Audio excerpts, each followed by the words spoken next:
Old film theatre में re release हो रही हैं और नई फिल्मों से ज्यादा अच्छा परफॉर्म कर रही है। How is it happening? Let's break it down और बात करते हैं इन सब के पीछे की हार्श रियलिटी जो कोई नहीं देख रहा है। Hello guys, I am Nona Prince और आप नोटिस कर चुके होंगे ये re release phenomena which has taken over. मतलब हर हफ्ते एक पुरानी पिक्चर री रिलीज हो रही है, रिकॉर्ड पे रिकॉर्ड टूट रहे हैं और फरवरी में तो हद ही हो गई। नई पिक्चर से ज्यादा पुरानी पिक्चर रिलीज हो रही थी। तुम बार जो 2018 में आई थी, its final box office number was just 15 to 16 crore और जब 2024 में उसको री रिलीज किया गया, it went on to make 30+ crore and shattered all the box office records of a re release. ये जवानी है दीवानी 2013 की फिल्म ऑलरेडी ब्लॉकबस्टर हिट थी उस टाइम पे और जब जनवरी 2025 में रिलीज हुई फिर से 20-22 करोड़ कमा गई। एक ऑलमोस्ट 12 साल पुरानी मूवी। कुछ बड़े स्टार्स की नई फिल्म्स भी इतना नहीं कमा पा रही। फिर आते हैं सनम तेरी कसम पे, जिस फिल्म का मैंने नाम भी नहीं सुना था। 2016 में आई थी और सिर्फ 9 करोड़ कमा पाई थी और आउट ऑफ नो वेयर ये फिल्म री रिलीज होती है और जिस दिन नई फिल्म्स आ रही हैं उन सबको पछाड़ देती है and still running in theatre successfully और ऑलमोस्ट 30 करोड़ टच करने वाली है। इस फिल्म में कोई बड़ा नाम नहीं था, सिर्फ इसका म्यूजिक, इसकी जो कल्ट फॉलोइंग थी,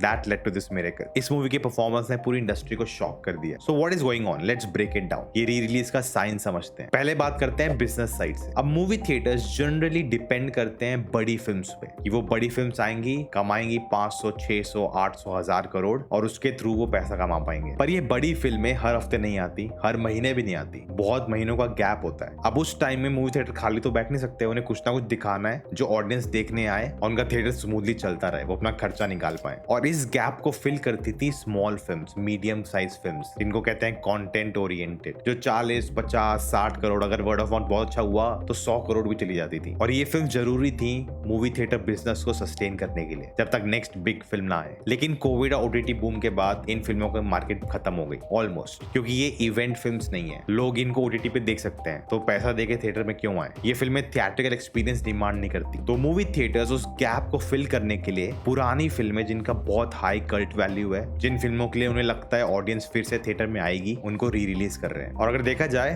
तो ये काम कर रहा है। मुझे एक और चीज मालूम हुई कि जो शेयरिंग परसेंटेज होता है प्रोड्यूसर और थिएटर के बीच में जब एक मूवी रिलीज होती है, वो एक नई मूवी के लिए पहले हफ्ते प्रोड्यूसर को ज्यादा मिलता है और थिएटर को कम मिलता है। और जितनी लंबी मूवी चलती है थिएटर में, थिएटर का शेयर बढ़ जाता है और प्रोड्यूसर का कम होता रहता है। पर री रिलीज में ये स्ट्रक्चर नहीं है, थिएटर का शेयर एक्चुअली ज्यादा है, इसलिए उनके लिए री रिलीज करना बेनिफिशियल है। तो ये हो गया बिजनेस साइड। अब आते हैं ऑडियंस की साइड पे। वो क्यों पुरानी पिक्चर देखने थिएटर में आ रहे हैं जो वो ऑलरेडी देख चुके हैं? अब इसके मल्टीपल रीजंस हैं और पहला रीजन है the rise of community experiences. आप सबको पता है कोविड में पूरी दुनिया बंद हो गई थी, सब अपने घर में थे और ये एक बहुत बड़ा इवेंट था हम सबकी लाइफ का। अब धीरे धीरे सिचुएशन कंट्रोल में आ गई, काफी रिलैक्सेशन आया, धीरे धीरे लोग अपने घर से बाहर आए और क्योंकि लोग अपने घर में बंद गए थे, वो एक कम्युनिटी एक्सपीरियंस नहीं ले पा रहे थे, इसलिए एक बूम आ गया है कोविड के बाद। एंड ऑफ द डे हम सोशल बीइंग्स हैं, लोग बाहर निकलना चाहते हैं, डिफरेंट डिफरेंट एक्सपीरियंसेस लेना चाहते हैं और साथ में इंजॉय करना चाहते हैं। इसलिए आप देखो तो टूरिज्म बहुत बढ़ गया है, लोग वेकेशंस पे बहुत जा रहे हैं, इंडिया हो या अब्रॉड। नंबर ऑफ कॉन्सर्ट्स कितने हो रहे हैं इंडिया में आज, हर एक बड़ा आर्टिस्ट एक कॉन्सर्ट कर रहा है अपना और लोग भर भर के जा रहे हैं उन्हें देखने। And same goes with movies.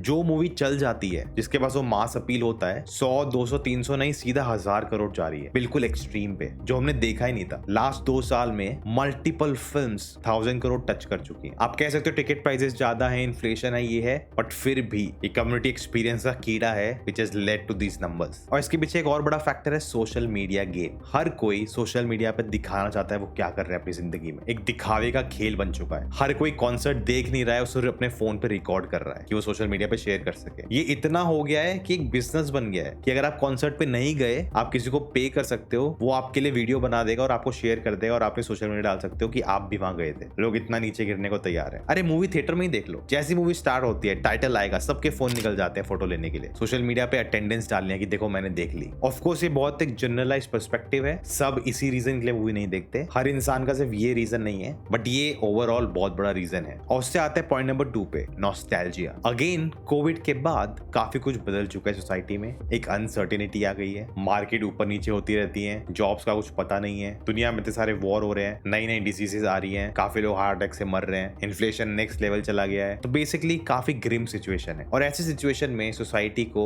एक डिस्ट्रैक्शन चाहिए होता है जो उनको देता है entertainment, social media, movies, concerts, जो चीज उनको थोड़ी सी राहत दे दे। और ऐसे टाइम पे they want to go back to the things which were great in their past. बचपन में जो देखा था, हमें हमेशा पुराना टाइम अच्छा लगता है, यार वो दिन तो बेटर थे, तब इतनी चिंता नहीं थी, तब जिंदगी जीते थे, अब तो सब भाग दौड़ रहे हैं, हर कोई यही बोलता है और इसलिए नॉस्टैल्जिया बिकता है। और इसलिए जब ये पुरानी फिल्में जो इन लोगों के बहुत करीब है, जो वो पहले देख चुके हैं अपने अच्छे दिनों में, वो जब री रिलीज हो रही है उनके लिए एक इवेंट हो जाता है कि यार ये मेरी फेवरेट फिल्म है, मुझे जाना है मूवी को देखना है। और ये हर री रिलीज के साथ नहीं है, जो स्पेशल है लोगों के लिए वही फिल्म चल रही है। अब ये सब सुन के लगेगा यार ये तो बेस्ट टाइम है एंटरटेनमेंट इंडस्ट्री के लिए, पर यही आती है प्रॉब्लम जो किसी को दिख नहीं रही है। बॉलीवुड की जो प्रॉब्लम है, जो क्रेडिबिलिटी क्राइसिस में है वो लोग। री रिलीज मूवी का नई मूवी से ज्यादा अच्छा चलना ये सबूत है कि audience don't trust the new films. उनको नहीं लगता ये मूवी में कोई वैल्यू होगी अनलेस उनको कोई बताए कि मूवी बहुत अच्छी है, या जो टीजर और ट्रेलर थे वो बहुत ही बढ़िया हो, हाइप अप क्रिएट कर दे। पर ऐसा नहीं हो रहा है और हम देख रहे हैं कैसे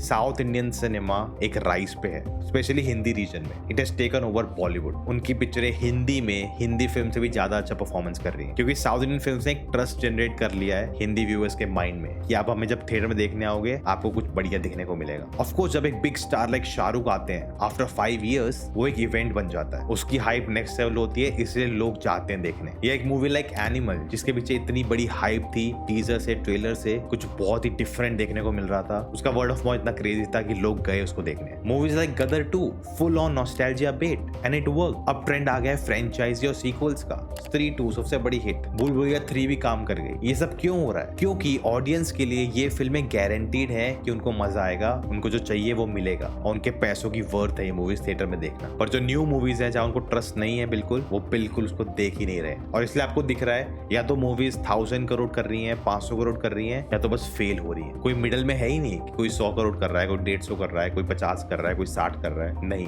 टोटल एक्सट्रीम्स। और इसलिए राइज आ रहा है आईपी का, इंटेलेक्चुअल प्रॉपर्टी। अब स्त्री यूनिवर्स पे कितनी मूवीज बनेंगी, लोग देखने आएंगे क्योंकि उन्हें पता है वो क्या देखने आ रहे हैं, उन्हें क्या पहले मिला है और वो ट्रस्ट करते हैं। और इस वजह से हो सकता है ओरिजिनल कंटेंट एक डिप ले ले, जो हॉलीवुड में भी हो रहा है। सिर्फ मार्वल डीसी फिल्म सीक्वल्स बन रहे हैं, ओरिजिनल फिल्म्स कहीं है ही नहीं। और ये सेम रीजन है why re release films are working, because there is a creative bankruptcy. Audience को कुछ नया ऐसा मिल ही नहीं रहा है, इसलिए वो पीछे जाना चाह रहे हैं जहाँ बढ़िया था। ओवर टाइम जिनका कल्ट बन चुका है, दे लव दोस फिल्म्स। और जब वो री रिलीज हो रही हैं वो एक इवेंट बन जाती हैं और आपको अपॉर्चुनिटी मिलती है उस फिल्म को रीलिव करना in theatre with that theatre experience, community experience, जहाँ फोटो निकाल के शेयर कर सकते हो सोशल मीडिया पे कि you are part of it and overall it's worth your time and money. अब मेरा पर्सनल एक्सपीरियंस ले लो, इंटरस्टेलर मैंने कभी लैपटॉप पे देखी होगी, क्योंकि जब रिलीज हुई थी मैं कभी थिएटर गया नहीं, मुझे पता ही नहीं था कुछ, तो मैं बहुत छोटा था। अब जब मूवी री रिलीज हुई है, मेरे पास अपॉर्चुनिटी थी मूवी को आईमैक्स में देखने का, और वो एक्सपीरियंस पता है मुझे बहुत ही बढ़िया होगा। और इसलिए बहाने से मैं गया Mumbai, one of the biggest IMAX screen in the country, और मैंने वहां इंटरस्टेलर देखी। वो एक्सपीरियंस वर्थ इट था और मैं अकेला नहीं था, मेरे जैसे और भी लोग थे वहां पे। और सेम गोज विद तुम्बाड, सनम तेरी कसम, ये जवानी है दीवानी। एक जनरेशन है जिसने मूवी थिएटर में नहीं देखी होगी जब ये मूवी रिलीज हुई थी, इसलिए री रिलीज उनके लिए अपॉर्चुनिटी बन जाती है। और ये बहुत अच्छी चीज है क्योंकि एक मूवी को सेकंड चांस मिल रहा है, स्पेशली जो बहुत अच्छी थी लेकिन पहली बार कुछ नहीं कर पाई, फ्लॉप हो गई, लेकिन उनका कंटेंट बहुत अच्छा था और अब सेकंड चांस में उनको अपना ड्यू मिल रहा है। लेकिन ये एक रिमाइंडर भी है करंट स्टेट का कि हम ऐसा कुछ बना ही नहीं रहे हैं कि लोग उसमें इंटरेस्टेड हो, and that really needs fixing. जो मैंने इस वीडियो में बात की है, how can we fix Bollywood in 2025, नहीं देखी तो जाके देख लो, अपने थॉट्स में कमेंट जरूर बताना और मैं मिलता हूं आपको अगली बार। जय हिंद।